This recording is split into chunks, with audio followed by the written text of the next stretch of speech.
السلام علیکم۔ امید کرتا ہوں کہ آپ سب خیریت سے ہوں گے۔ ایک سوال جو کہ انٹرویو میں ایک کینڈیڈیٹ سے پوچھا گیا تھا کہ علامہ راشد الحیری کو مصور غم کیوں کہا جاتا ہے۔ راشد الحیری اردو ادب کے ایک افسانہ نگار، ناول نگار اور صحافی کے طور پر جانے جاتے ہیں۔ اس کو مصور غم کہا جاتا ہے، یعنی یہ اپنی تحریروں میں، اپنے افسانوں اور ناولوں میں غم کی تصویریں کھینچتا ہے، یعنی ان کے موضوعات نہایت درد انگیز ہوتے ہیں۔ آج ہم پڑھیں گے کہ اس کو مصور غم کیوں کہتے ہیں۔ یاد رکھیں، راشد الحیری کا ڈپٹی نذیر احمد کے ساتھ بہت قریب کا رشتہ تھا۔ ڈپٹی نذیر احمد راشد الحیری کے پھوپھا تھے۔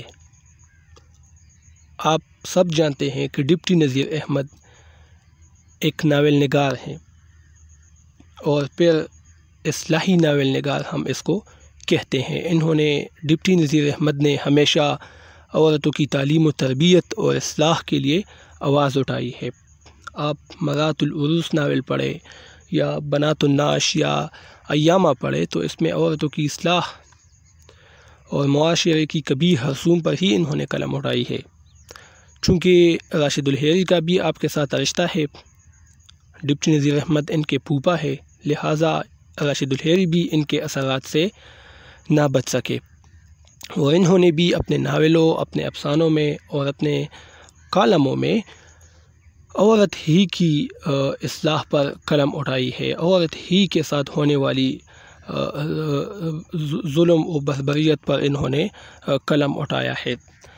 راشد الحیری کے اہم ترین موضوعات میں سے ایک صنف نازک، یعنی عورت کے ساتھ ہونے والی زیادتیاں اور امتیازی سلوک ہے۔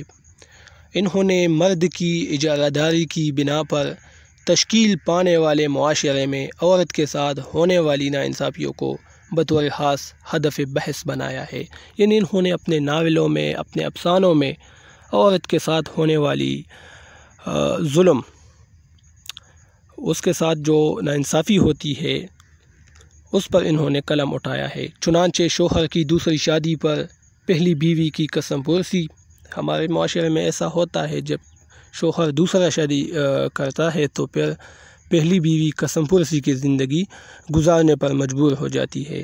سوتیلی ماؤں کا بچوں سے ظالمانہ سلوک، بیٹی کی پیدائش پر ماں کے ساتھ برا سلوک، غریب رشتہ داروں کے ساتھ لوگوں کا ناروا سلوک وغیرہ راشد الحیری کے خاص موضوعات ہیں۔ ان کے افسانوں اور ناولوں میں عورت کی مظلومیت، خاوند کی زیادتیوں وغیرہ پر خاص توجہ مرکوز کی گئی ہے۔ راشد الحیری ہندوستانی عورت کو انتہائی مظلوم مخلوق تصور کرتے تھے، اور ہندوستانی سماج میں اس کی زبوحالی کو دیکھ کر کڑتے تھے، یعنی شدید صدمہ انہیں پہنچتا تھا جب عورت کے ساتھ ناانصافی ہوتی تھی۔ اسی سبب انہوں نے معاشرے کی ان قبیح رسوم پر کڑی نکتہ چینی کی، جن کی بدولت عورت مظلوم بن کر رہ گئی تھی، یعنی ان رسوم پر انہوں نے تنقید کی جس کی وجہ سے عورت مظلوم بن کر رہ گئی تھی۔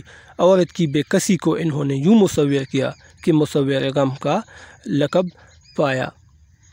یاد رکھیں، ان کے جتنے بھی افسانے آپ پڑھیں گے یا ناول، جب یہ عورت کی بات کرتے ہیں، اس کے ساتھ ہونے والی ناانصافیوں کی بات کرتے ہیں، تو جب بھی ایک عورت کو موضوع بناتے ہیں تو عورت کو اس طرح پیش کرتے ہیں کہ وہ بالکل پاکیزگی اور سچائی کا مجسمہ بن جاتی ہے۔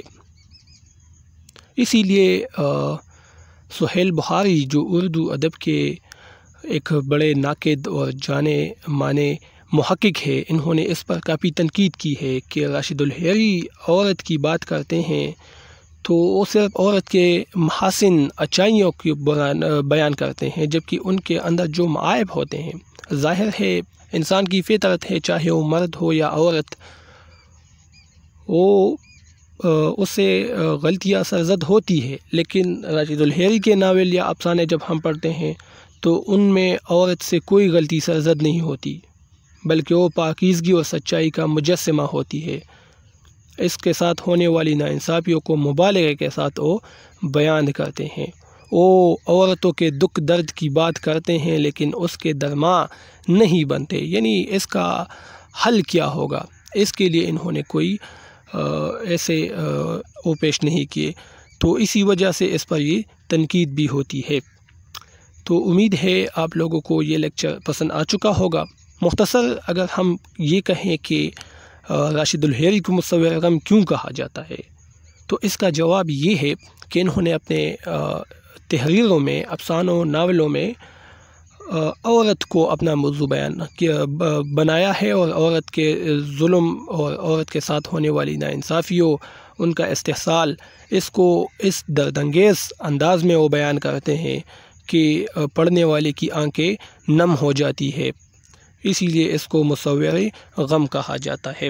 اب مجھے اجازت دیجیے، اللہ حافظ۔